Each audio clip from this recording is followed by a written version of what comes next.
Hello everyone, welcome back to my channel, and today in this video I would like to show you how to enable remote desktop in your laptop. So let's begin our video.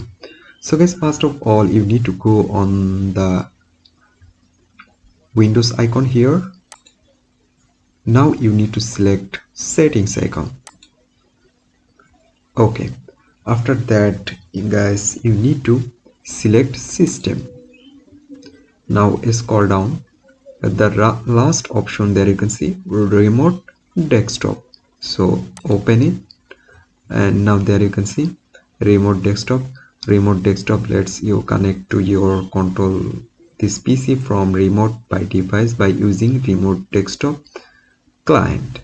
So you can have it available for Windows, Android, iOS and Mac OS. So there have an option for enable remote desktop, just enable it. Then there have an option confirm, so confirm it. Now there you can see your remote desktop option already enabled.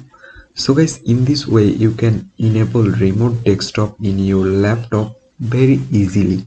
So hope guys this video can help you. Don't forget to like and subscribe my channel. Thank you everyone for watching this video.